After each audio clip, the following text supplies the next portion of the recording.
말씀을 위해서 다시 한번 기도합니다. 성령 하나님, 이 시간도 우리를 감동하시고 우리에게 필요한 말씀으로 채워 주옵소서.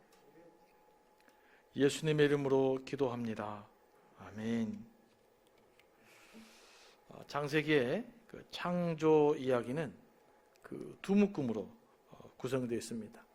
1장부터 2장 3절까지 한 묶음, 그리고 2장 4절에서부터 25절까지 한 묶음. 첫째 이야기가 하나님 중심, 우주의 중심, 시간의 중심으로 큰 이야기, 이렇게 구성되어져 있다면 오늘 다룰 두 번째 이야기는 좀 더 작은 이야기로 사람에게 집중하고 있습니다. 그러니까 스펙트럼이, 그 우주적인 스펙트럼이 에덴과 사람으로 딱 좁혀져서 그 부분을 조금 더 집중적으로 조명하고 있습니다. 7절 말씀은 하나님께서 사람을 만드신 과정을 좀 더 자세히 설명합니다. 여호와 하나님이 땅의 흙으로 사람을 지으시고 생기를 그 코에 불어넣으시니 사람이 생명이 된지라. 사람은 땅의 흙과 하나님의 생기, 하나님의 호흡으로 창조됐습니다. 사람을 히브리어로는 아담이라고 합니다. 땅을 아다마라고 합니다. 그러니까 사람은 땅에서 나온 존재, 흙에서 나온 존재라는 뜻입니다. 인간은 기본적으로 거대한 그 자연 속의 일부입니다. 땅이 사람에게 속해 있는 것이 아니라 사람이 땅에 속해 있습니다. 사람은 죽으면 땅으로 돌아가죠. 어떤 의미에서 흙이 고향이고 땅이 고향입니다. 하지만 흙 자체로는 생명체가 아닙니다. 그저 유기물일 뿐입니다. 흙덩어리에 불과한 사람에게 하나님이 생기를 불어넣었을 때 비로소 사람이 됐습니다. 비로소 살아있는 존재가 된 겁니다. 생기는 숨, 호흡이라는 뜻입니다. 사람이 수로 왔을 때 성경은 사람이 비로소 생명이 되었다라고 기록되어져 있는데 생명은 조금 오해의 소지가 있습니다. 하나님 호흡이 들어와서 우리 사람이 영적인 존재로 변화되었다라는 오해의 소지가 있어서 요즘 세번역 같은 경우는 조금 더 정확하게 표현하고 있습니다. 정확하게 말하면 살아있는 존재, 생명체가 되었다는 거죠. 유기물에 불과했던 존재가 하나님의 호흡이 들어와서 생명체가 됐다, 사람이 되었다, 이 말입니다. 동물은 말씀으로만 창조했는데 사람은 그 코에 하나님의 숨을 불어넣으셔서 생명체가 되게 했습니다. 그만큼 그 하나님과 사람과의 관계가 다른 동물들에 비해서 밀접하고 특별하다는 것을 보여주고 있습니다. 이것은 또한 사람의 생명이 하나님께로부터 왔음을 보여주고 있습니다. 하나님과 관계없는 인생은 이 땅이 전부고 살아도 산 것이 아닙니다. 그래서 늘 헛되고 공허하죠. 한 주먹 흙을 남기고 세상을 떠날 뿐입니다. 우리가 좀 의미 있는 삶을 살려면 하나님께로부터 왔다는 것을 알아야 됩니다. 하나님 없는 생은 불가능하다는 것을 인식될 때 비로소 영적으로도 깊어지고 삶도 의미가 있어집니다. 여러분, 행복하게 살고 싶습니까? 그러려면 숨을 쉴 때마다 한번 쉬보십시오. 네. 내가 하나님 호흡으로 살고 있구나, 이런 생각하시면 됩니다. 하나님이 숨을 불어넣으셨잖아요. 하나님의 숨으로 내가 살고 있구나. 이 사실 하나만 기억해도요, 매일마다 감사하며 감동스러운 삶을 살 수 있어요. 오늘 하루가 하나님께서 우리에게 주신 기적이요, 멋진 선물임을 알 수 있습니다. 여러분, 오늘이 하나님께서 여러분에게 주신 선물인 줄로 믿으십니까? 네, 이 삶을 살면 인간은 행복해져요. 이걸 몰라서 불행하게 사는 거죠. 이 세상에서 영원한 가치를 지닌 것은 아무것도 없습니다. 인간은 겸손한 마음으로 창조주 하나님께 우리 자신을 연결시킬 때 비로소 영혼에 대한 감각을 갖게 돼요. 그러면서 영적인 존재가 됩니다. 이때 우리는 인간 존재의 목적을 알게 돼요. 여러분이 왜 사십니까? 여러분의 사는 목적이 무엇입니까? 목적이 이끄는 40일이라는 책이 있어요. 릭 워렌 목사님이 쓰셨는데 좀 오래된 책이죠. 그 책 보면 그 챕터 1에 이런 내용이 나와요. 그 노스이스턴 일리노이 대학 철학 교수 휴머 헤드 박사는 그 세계 저명한 철학자, 작자 그리고 학자 250명에게 삶의 의미가 무엇입니까? 라는 질문을 하고 그 질문을 받아서 책을 썼다고 합니다. 그리고 이 책을 출판했는데 이제 다시 물었을 때 몇몇 사람들은 인생의 목적이 이런 것 같아 라고 자신 있게 이야기할 수 있었지만 대부분의 사람들은 이렇게 이야기했다고 해요. 인생의 목적 내가 지어낸 거다. 그리고 또 어떤 사람에 대해서는 나는 삶의 목적에 대해서 전혀 아는 바가 없다. 네가 알면 답을 나한테 좀 알려달라. 이런 얘기를 했다는 거예요. 그러니까 우리가 그 인생의 목적을 알 것 같지만 알 것 같다가도 모르는 것이 삶의 목적이에요. 여러분의 삶의 목적을 어떻게 할 수 있을까요? 무엇을 통해서 할 수 있을까요? 발명품의 목적은 그 발명품을 만든 사람이 제일 잘합니다. 그러면 우리 삶의 목적은 누가 가장 잘할까요? 우리를 만드신 하나님이 가장 잘합니다. 그래서 하나님께 물어봐야 돼요. 하나님이 창조하셨기 때문에 하나님 없이는 우리 인생을, 삶의 목적을 이해할 수가 없습니다. 그러면 우리를 향한 하나님의 의도가 어디에 기록되어 있죠? 성경에 기록되어 있습니다. 그래서 우리는 성경을 통해서 예수 그리스도 안에서 그 답을 찾아야 됩니다. 우리는 예수 그리스도 안에서 우리가 누구인지, 우리가 무엇을 위해 살아야 하는지를 알 수가 있어요. 어떻게 살아야 되느냐? 어떻게 사는 것이 가장 잘 사는 방법인가? 예수 그리스도 안에서, 말씀 안에서 그 답을 찾는 것이 가장 잘 사는 길입니다. 하나님께서 동물과 사람이 살 수 있는 최적화된 환경을 또 따로 만드셨어요. 그것을 성경 어디라고 말합니까? 에덴 동산이라고 말합니다. 하나님께서 에덴 동산을 만들어서 인간에게 시킨 일이 있어요. 15절 말씀입니다.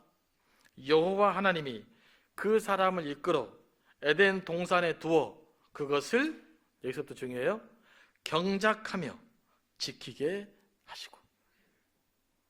이 말씀 별로 지휘 안 하셨을 거예요. 에덴을 만들어서 경작하고 지키겠다. 하나님은 에덴 동산에서 아무것도 하지 않고 유유자적하고 놀고 먹으라고 사람을 거기 두지 않으셨어요. 오늘 말씀 보니까. 그렇죠? 우리가 낙원에 대해서 많이 지금 오해하고 있어요.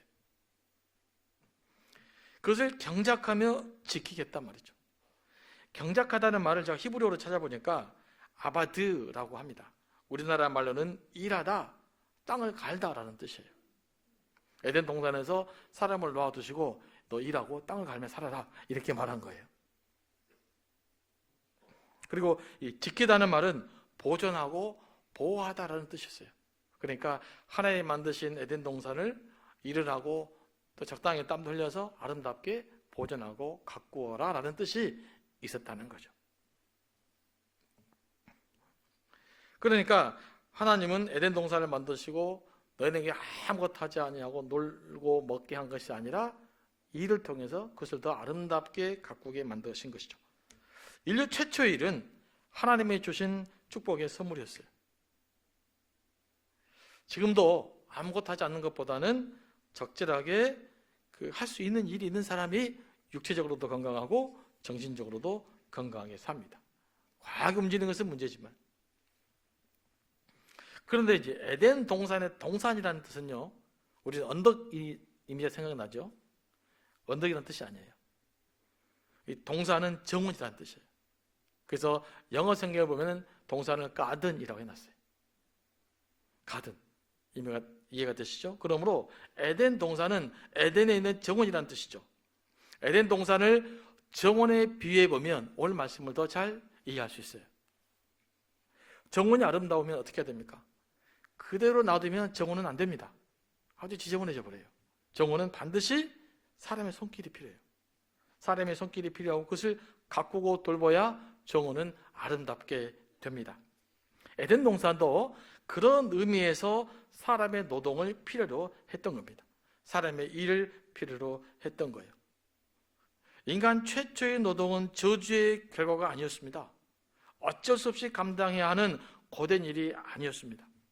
하나님의 복을 누리는 길이었고 하나님의 창조를 보존하는 사역에 동참하는 길이었어요. 이게 일입니다. 오늘 또 성경의 시대와 우리는 굉장히 많은 그 차이가 있지만 여러분이 하는 일도 넓은 의미에서는 그런 의미를 가지고 있다는 거죠. 내가 일을 잘 감당함으로써 하나님의 창조 보존의 사역에 내가 동참하겠다. 그러니까 여러분들이 하는 일을 얼마나 소중하게 생각해야 되겠습니까? 돈을 많이 벌고 적게 벌고가 문제가 아니란 말이죠.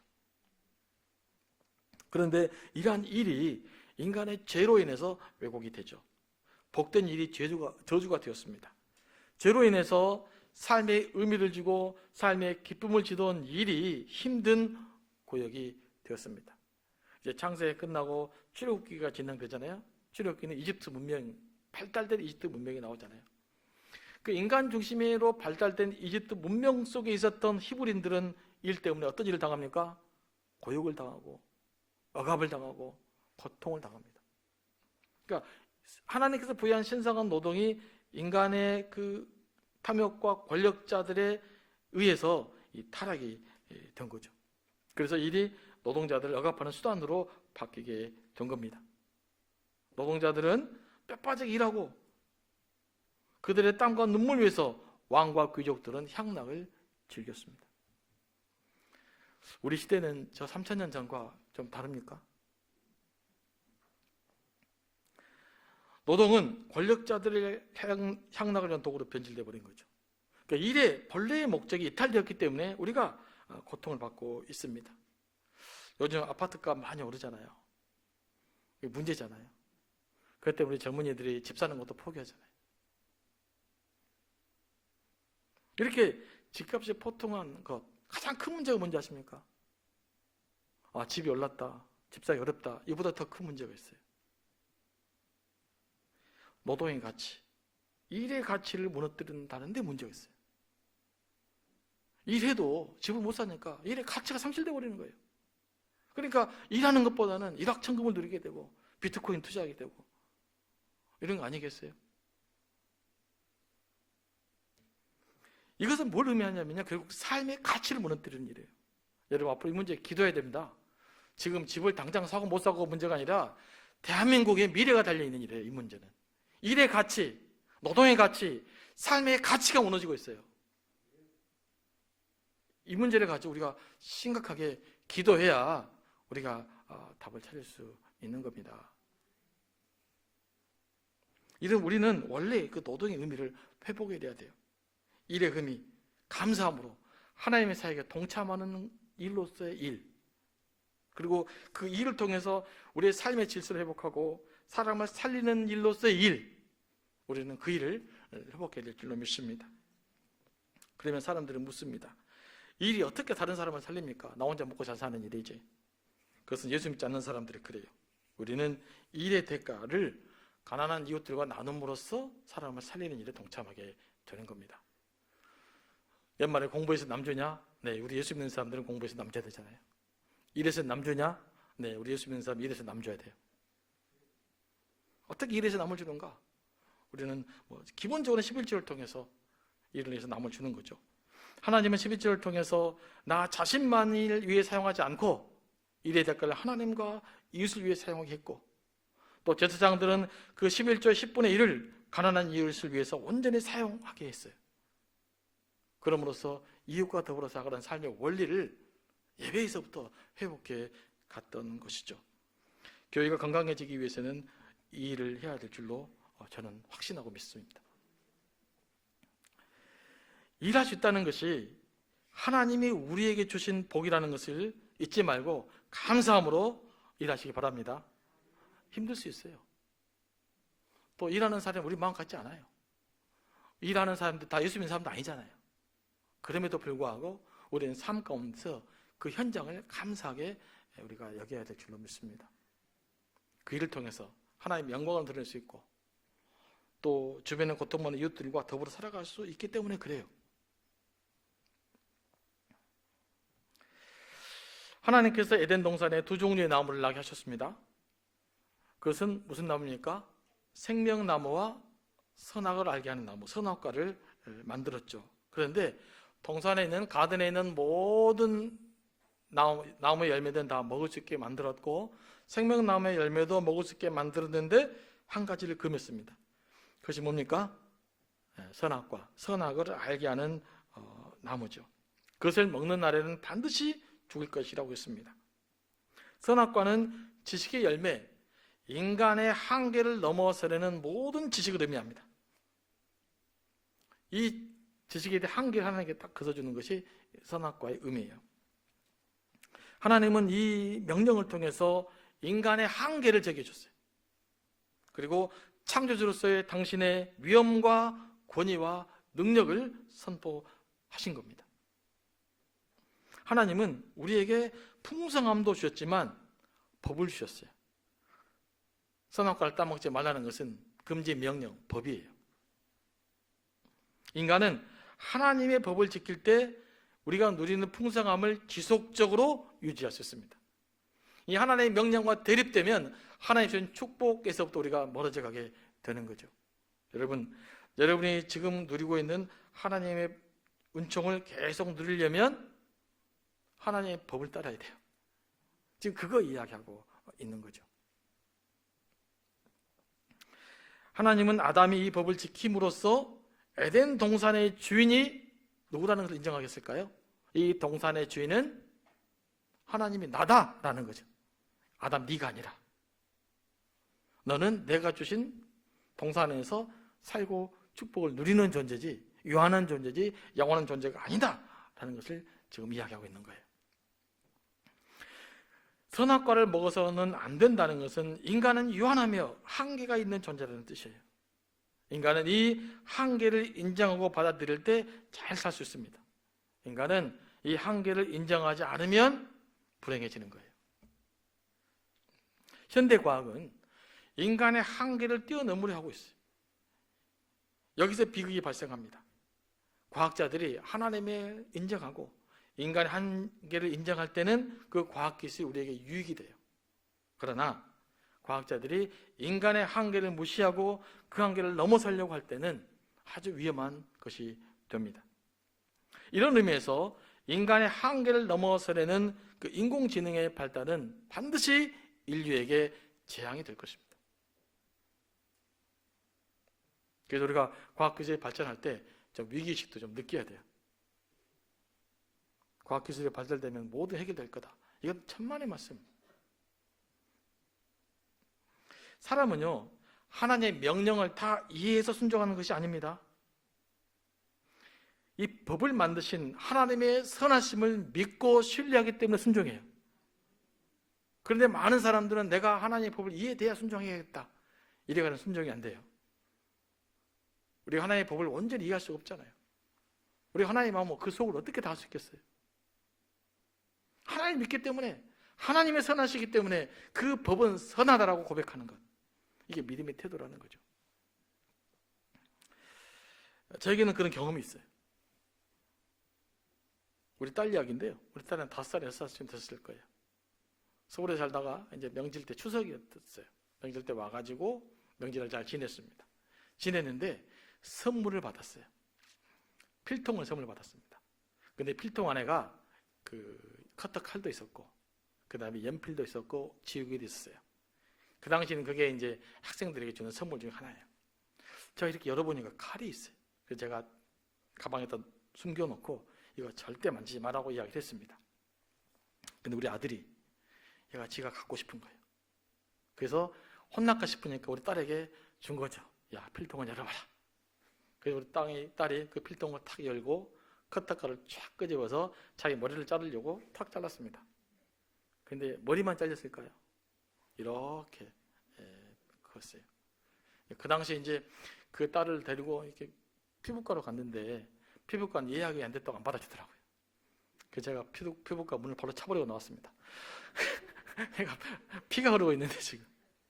그리고 순천 의료원에 가서 이제 치료를 했는데 지금 흉터가 남아 있습니다. 나중에 이제 제가 돈 벌어서 이걸 없앤다고 그래요.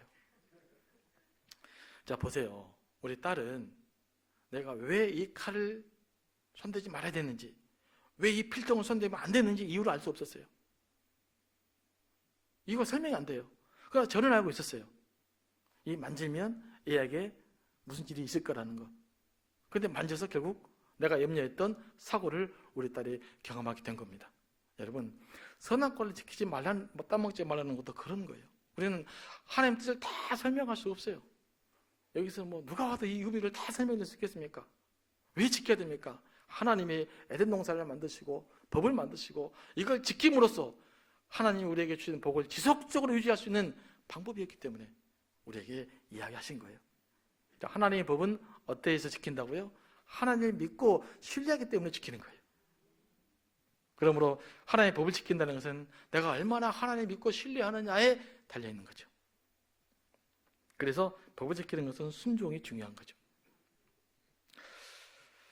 18절 말씀으로 들어가면 여호와 하나님이 이르시되 사람이 혼자 사는 것이 좋지 아니하니 내가 그를 위하여 돕는 베풀을 지으리라 하시니라. 하나님이 보시기에 사람이 혼자 있는 것은 보시기에 좋았다 좋지 않았다? 좋지 않은 거예요. 여러분, 혼자 있는 것은 좋지 않아요. 여러분들이 아무리 똑똑해도 혼자 있는 건 좋지 않습니다. 하나님 보시기에 안 좋아요. 그럼 안 좋은 거예요. 여러분, 영적으로도요, 외로우면 문제가 생겨요. 요즘 가을이 깊어지고 있지 않습니까? 이 가을 타면 안 돼요. 문자가 왔더라고요. 가을 타지 마세요. 가을을 타고 외롭고 센티멘탈해지면 그때 사탄이 틈을 탑니다. 솔직히 반성해 보세요. 틈 탔잖아요. 외로워지면 안 된단 말이에요. 그래서 그 부부관계는 외롭게 놔두면 안 돼요.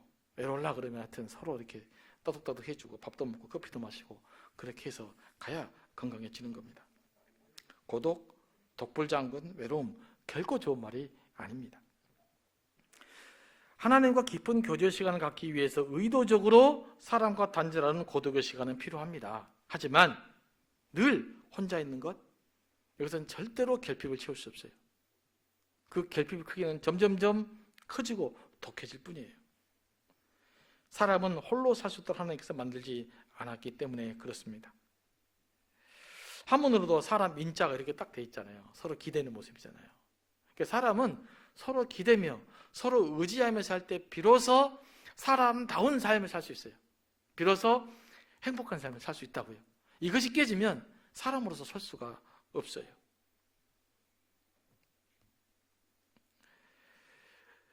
하나님의 창조는 더불어 사는 원리입니다. 그래서 사람은 하나님과 더불어, 자연과 더불어, 사랑과 더불어 살아가야 돼요. 하나님과 더불어, 자연과 더불어, 사랑과 더불어 이 조화가 깨뜨려지면 인류에게 재앙이 찾아오는 거예요. 우리 삶에도 재앙이 찾아오는 것입니다. 다시금 하나님과 더불어, 자연과 더불어, 사람과 더불어, 결혼한 사람 특히 내 남편과 아내와 더불어 잘 사는 것이 하나님의 뜻입니다. 사람이 혼자 있는 것이 좋지 않아서 하나님께서 하신 일이 있으세요? 그것이 뭡니까? 돕는 배필을 지었다. 여자를 만들어서 아담을 돕는 배필이 되게 했습니다. 당시에 수많은 동물들이 있었지만 그 동물들은 아담의 짝이 될 수가 없었어요. 요즘 혼자서 이렇게 애완동물 키우시는 분들 참 훌륭하신데 그것으로는 대체가 제대로 안 됩니다. 이쁘게 키우시긴 하지만 그것으로 내 인생을 다 대체해 보려고 그러면 그때부터 또 하나님의 창조 섭리가 어그러지는 거예요. 그렇다고 동물 키우는 걸 뭐라고 한 것이 아니에요. 그것이 그냥 어느 정도 너무 깊이 빠지지 말라 이 말입니다. 사람의 결핍은 사람으로 채워주는 거예요. 영적인 결핍은 하나님이 채우시는 거고요. 하나님은 아담에게 동물들 이름을 지어 부르겠잖아요. 오늘 말씀 쭉 보면. 그런데 여자에게는 이름을 지어 부르지 않았어요. 당시에 이름을 부른다는 것은 뭡니까? 지배하자는 의미가 있는 거예요. 그러니까 내가 주도권을, 이름을 부르는 자가 있잖아요. 그래서 이름을 부르는 자가 주도권을 갖고 있는데 남자가 여자에게서는 주도권을 신에 실행하지 않게 한 거예요. 왜냐하면 이름을 안 불렀거든요. 이름을 짓지 않았어요. 그 말은 남자와 여자가 동등한 인격체로 만들어졌다는 것을 의미합니다. 아담은 여자를 보면서 기쁨에 넘쳐 소리를 질렀죠. 이는 내 뼈 중에 뼈요 살 중에 살이라. 새 번역을 보니까 참 효과적으로 번역되어 있어요. 좀 더 정확한 번역인데 이런 번역이요. 이 사람 뼈도 나 뼈, 살도 내 살. 이게 정확한 번역입니다. 직에 가면. 뼈도 내 뼈네, 살도 내 살이네. 그 말은 뭡니까? 나와 똑같은 사람이네 라는 거죠. 나와 똑같은 존재라는 고백. 이게 뼈 중에 뼈요 살 중에 살이라는 뜻이에요. 그러니까 오늘 이렇게 남편과 부부를 보면서 내 뼈, 내 살 이렇게 해보시기 바랍니다. 내 살이 저기 있는 거죠. 더 정확한 번역인 것 같아요. 갈빗대로 만들었단 말 핵심은요, 남자의 일부를 취해서 여자를 만들었다는 것이고 여자와 남자가 동일한 본질을 가졌다는 말이고요. 남자 여자는 서로 채워야만 하는 구멍을 갖고 있다, 공간을 갖고 있다는 거예요. 그러니까 여자는 남자의 잃어버린 포질 조각이고요, 또 남자는 여자의 잃어버린 포질 조각이에요. 그것은 끼워 넣어야 여자의 포질 조각은 남자로 채워져야 되고 남자의 포질 조각은 여자로 채워져야 돼요. 다시 말하면 남편의 포질 조각은 아내가 채우는 것이고 아내의 구멍난 조각은 남편이 채우는 겁니다. 믿으십니까? 오늘은 좀 여기서 아멘이 크게 나와서 다행입니다. 일부 때는 우리 여자 성도님들 대답 한 번씩 안 하시더라고요. 네.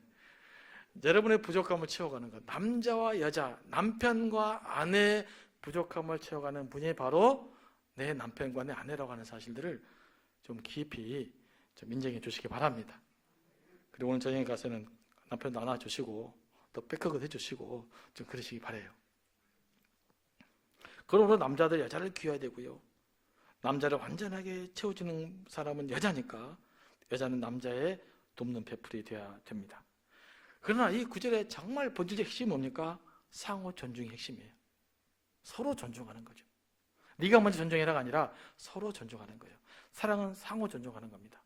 여러분, 인간은 아가페적 사랑을 못합니다. 반드시 주고받는 사랑이 있어야 돼요. 남녀 간에도 마찬가지죠. 반드시 주고받는 사랑을 통해서 인간의 사랑이 성장하게 돼 있어요.